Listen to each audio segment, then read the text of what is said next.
आदाब नाज़रीन, आप देख रहे हैं जेके आवाज़ न्यूज़ और इस वक्त हमारे साथ हैं एक बहुत ही अहम और अजीम शख्सियत। यूँ कहें कि खुदा भगवान के बाद अगर कोई बीमार को बेसहारा अगर किसी के पास जाता है अपनी जान के लिए तो वो होता है डॉक्टर। और डॉक्टरों में भी बहुत सारे डॉक्टर यूँ देखे गए हैं कि जो आए और अपना वक्त गुजारा और चले गए।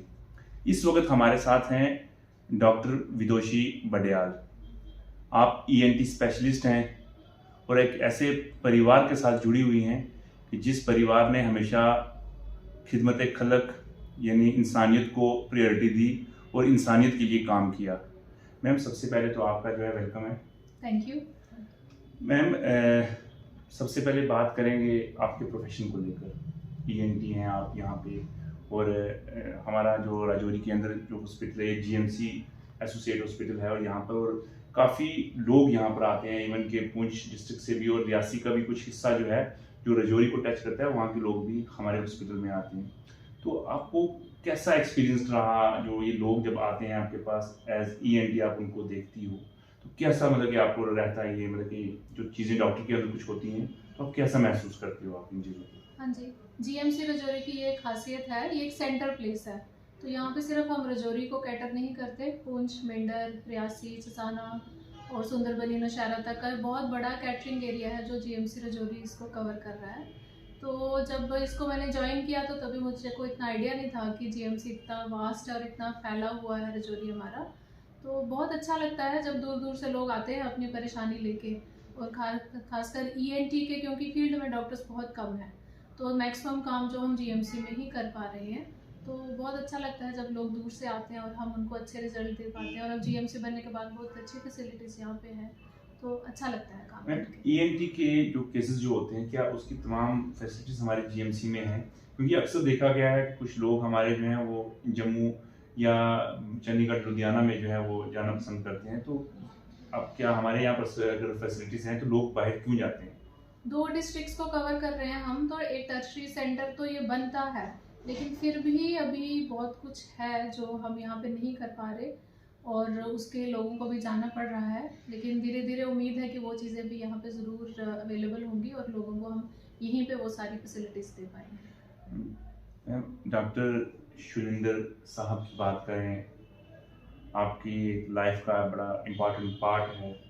सब कुछ देखा जाए तो उन जैसी शख्सियत वापस हमारे राजौरी के ओवरऑल इस पूरे सिस्टम के अंदर मिलना मुश्किल है। मैम, थोड़ी सी हम आपकी पर्सनल लाइफ की तरफ जाएंगे जहां आपकी स्टडी होती है, जहां आपका और डॉक्टर शुलिंदर का जो एक आपस में मिलना है या शादी के बंधन तक पहुंचना या प्रोफेशन में इकट्ठे रहना, थोड़ी सी अगर आप अपनी इन चीज़ों को अगर ब्रीफ करें क्योंकि हम चाहते हैं कि डॉक्टर शुलिंदर के बारे में लोग मैक्सिमम जानें। हाँ जी, हमने कॉलेज जो हमारा एक ही था, जबकि वो सीनियर थे मेरे से 5-6 साल सीनियर थे। लेकिन जैसे डॉक्टर साहब जब पीजी कर रहे थे तब मेरी इंटर्नशिप और हाउस जॉब का टाइम था तो एक अच्छा टाइम गुजारा। उस समय से ही मैं शायद लोगों को ये बता दूं कि अभी तो डॉक्टर साहब का नाम दूर दूर तक फैला है, लेकिन उस समय भी जीएमसी में डॉक्टर साहब बहुत ही एक फेमस डॉक्टर होते थे एज ए पीजीबी, क्योंकि उनका शुरू से ही वैसा नेचर रहा है, हमेशा लोगों की हेल्प करना, कोई भी मदद के लिए आए तो उसको कभी भी ना नहीं करना। तो शुरू से ही उनका वैसा नेचर रहा तो वो देख के सभी लोग उनसे ज़रूर इम्प्रेस होते थे। मैम, इस क्योंकि डॉक्टर साहब का एक ख्वाब भी था और जो जिस पे उन्होंने खुद अपने ज़िंदगी में ही काम शुरू कर दिया था, मैट्रिक्स की बात करें अगर तो उन्होंने एक छोटा सा एसेट बनाया था कि उनका मानना था कि लोग बाहर जाकर जो है जो जैसे खजली होती है लोगों को वो ना हो और मैं यहाँ ये सर्विस लोगों को दूँ ताकि हर किस्म के डॉक्टर्स वगैरह हमारे पास अवेलेबल हों। क्या मैट्रिक्स उसी तरह से आज भी जो है वो चल रहा है? क्या कोई आपको डॉक्टर साहब के जाने के बाद कोई उनकी कमी महसूस या ऐसा कुछ आपको लगे कि नहीं मैं नहीं चला पा रही हूँ अच्छे से? क्योंकि मैट्रिक्स एक ख्वाब है आपकी फैमिली का, मैं कहूँगा आप ही का ख्वाब है वो। जी, ये बिल्कुल सही आपने कहा कि मैट्रिक्स एक हॉस्पिटल नहीं है। जब स्टार्ट किया था डॉक्टर साहब ने उसका सोचने के बारे में तब शायद एक क्लिनिक की तरह से ही सोचा था, लेकिन जब धीरे धीरे वो डेवलप हुआ तो वो एक उनका मिशन बन गया, एक उनका सपना था और उन्होंने फिर उसको कम्पीट किया उसी ढंग से कि ये एक ऐसा हॉस्पिटल होगा जो रजौरी पुंछ के लोगों के लिए हर टाइम अवेलेबल होगा और जितनी मैक्सिमम फैसिलिटी मैं अपने लोगों को यहाँ दे पाऊँ। तो वो एक ख्वाब उनका था और उन्होंने जितने साल भी काम किया मैट्रिक्स में इसी ख्वाब को लेके किया।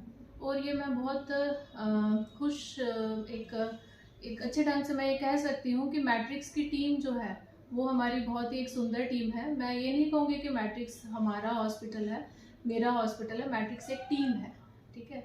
तो वो टीम हमारी वैसे ही काम करती रही। डॉक्टर साहब का अचानक से हम एक फिज़िकली हमारे बीच से चले जाना एक बहुत बड़ा हमारे लिए एक चैलेंजिंग बात थी। और एज अ हस्बैंड मैं कहूँ तो मेरे लिए तो बहुत मुश्किल था वो टाइम। लेकिन मैट्रिक्स की पूरी फैमिली ने, इसलिए हम मैट्रिक्स को मैट्रिक्स फैमिली कहते हैं, तो मैट्रिक्स की पूरी फैमिली उस समय खड़ी रही पूरे एक स्ट्रॉन्ग पिलर्स के जैसे। जो भी जितने भी लोग हैं वहाँ पे काम करते थे, जितने भी डॉक्टर्स, पैरामेडिकल, तो उनकी वजह से आज भी हम मैट्रिक्स को उसी तरह से चला पा रहे हैं जैसे कि पहले चल रहा था। और डॉक्टर साहब का वो जो ख्वाब है वो सिर्फ उनका नहीं, अब हम सब का ख्वाब है और वो एक हमारा मिशन है जिसको लेके हम सब आगे चल रहे हैं। जी बिल्कुल मैम, आपने मैट्रिक्स के लिए जो कहा बहुत ही बढ़िया, क्योंकि हमने भी देखा है कि इस बार रिपब्लिक डे पर जो है वो मैट्रिक्स को एक बेस्ट हेल्थ केयर का अवार्ड दिया गया वहाँ पे, कि वहाँ पे अच्छी सर्विसेज हो रही है, अच्छी फैसिलिटीज़ जो है वो मरीजों को मिल रही है।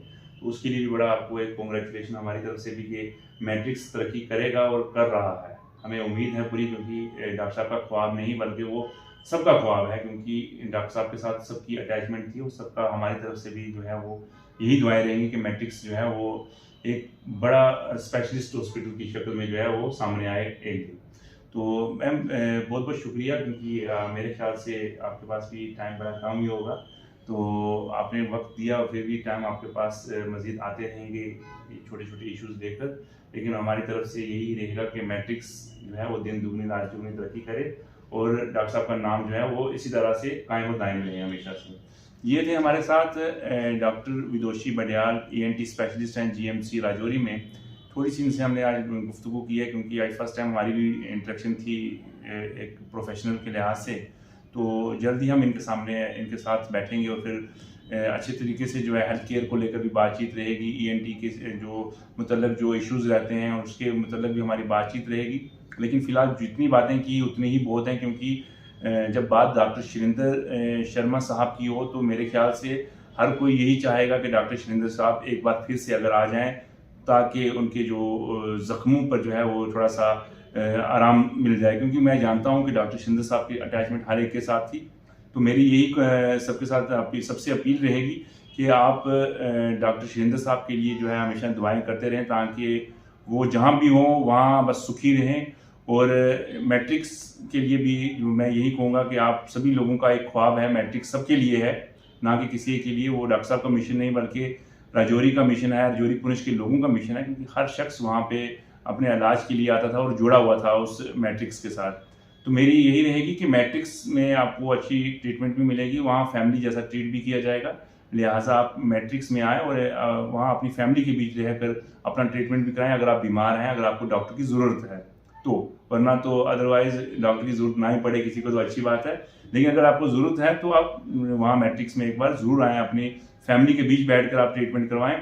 JK आवाज़ न्यूज़ को भी अपना जो है वो प्यार भरा कमेंट देते रहें और हमें भी जो है सुजेस्ट करें, हम अपने प्रोग्राम्स को मज़ीद बेहतर बना सकें। और देखते रहें JK आवाज़ न्यूज़। फिर मिलेंगे एक अच्छी पर्सनैलिटी के साथ अच्छे टॉपिक को लेकर। तब तक इजाज़त दें। शुक्रिया वाला।